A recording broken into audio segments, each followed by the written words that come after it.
As free government rental assistance has dried up, Minnesota has seen a huge spike of evictions that matches the levels before the pandemic.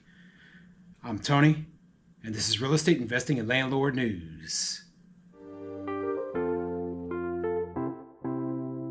All right, so I have an interesting article for you today, and it's coming out of the state of Minnesota and has to do with this huge spike of evictions that they're facing up there, okay, specifically within the Twin Cities. So I'm not really that surprised, okay? Minnesota housing is known to be a lot more expensive than other places in the Midwest, and I think that has to do with a lot of the ridiculous far left-leaning policies that they have in place up in the state. But I personally wouldn't want to invest there because of the nonsense that happened back in 2020 with those riots. And, they were just letting businesses burn and the police weren't doing anything. That kind of thing was just like, hey, I don't even want to be up in this area, much less investing there. And I think a lot of people, they think the same. Then I heard about, hey, we're going to try to pass the most strict rent control policy ever up in St. Paul. And I was like, are you kidding me? This is ridiculous. Okay, why are they trying to do this? Why are they punishing landlords for things that, the landlords are the ones who are providing the housing? You need to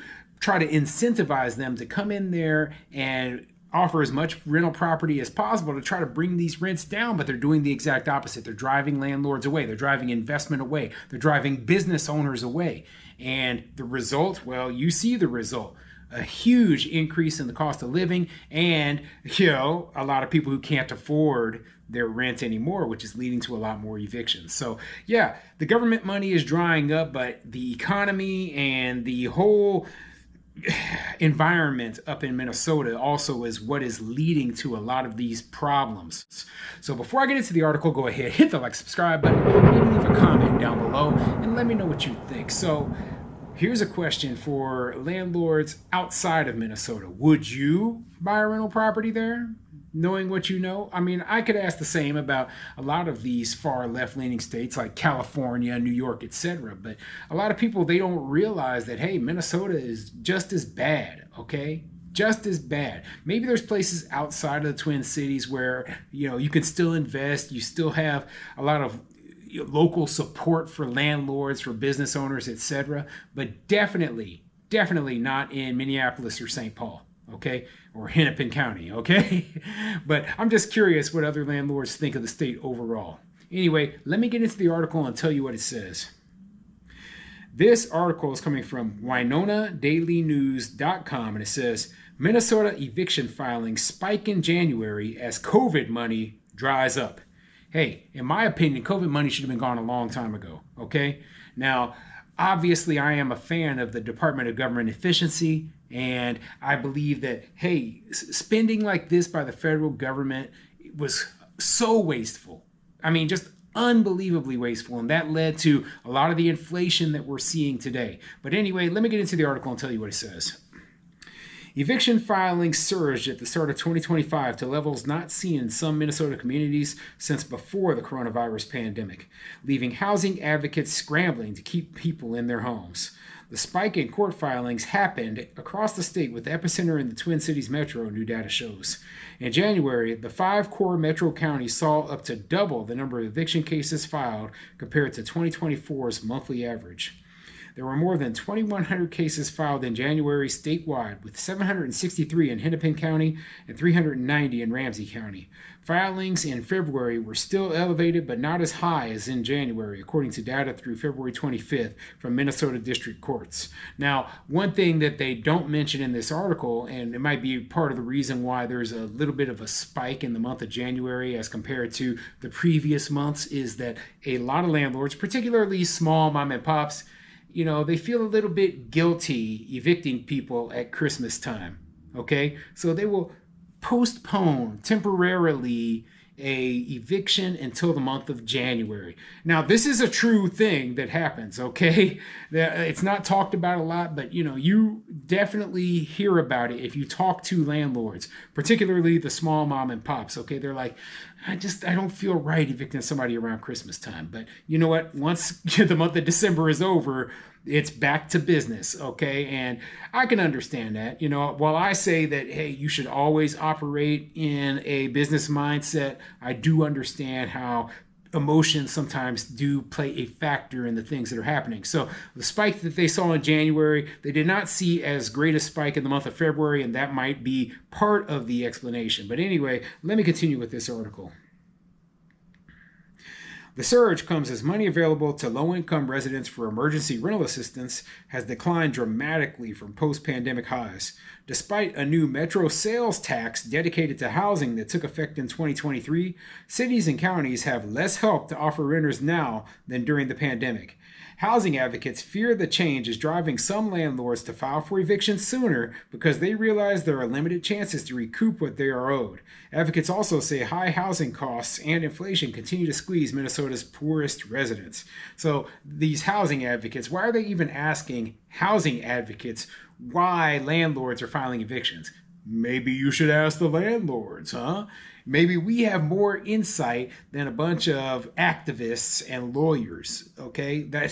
It seems to me that, these advocates are going to say whatever they can to try to sway public opinion towards their perspective. And I just don't agree with that, okay? So I believe that the biggest thing that is driving people to have, being more people being evicted is the economy. They kind of alluded to that at the end of that last paragraph, but there are a lot of more people struggling out there. Things cost a lot more. I mean, I went to the store the other day, and for a dozen eggs was more than $6. I know they had to kill more than 100 million chickens, right? But it's insane to me that a dozen eggs was more than $6. I mean, wow, and I've seen the price of chicken gone up, and the whole bird flu thing, chicken was one of the staples. Chicken and eggs were one of the staples of cheap food. And now that has inflated just like everything else. Okay? So we are in tougher times than people can imagine. Of course, we're hearing about a lot of government layoffs right now. We're hearing about a lot of cutbacks by private businesses, etc. And you know what? It is going to be tough for a while. So we're going to see more eviction filings until we get the economy back under control. And that's going to take a little bit of time. Okay, nothing is instant. There is no snap your fingers and everything is back to the way it was back in 2019. I wish, super low interest rates, extremely low unemployment, wages going up. That was great times. But it was temporary. Everything in life is temporary. So we're going to see ups and downs. So for now, though, let's focus on trying to, cut costs. Let's focus on making sure that, hey, let's try to get these people back into the workforce so that they can pay those rents. Like I go down and I'm in Omaha, Nebraska. I've mentioned that many times before, and I've driven all over Nebraska, all over Iowa, throughout the Great Plains area. And there are so many places here that are hiring still, even to this day. They just cannot find people to do a lot of these jobs. And, they're not glamorous jobs. They're not easy jobs necessarily. Imagine going down and saying, hey, I got to work at this meat packing plant over here, through slop and entrails and all that. Well, the job pays and it offers benefits and it's stable.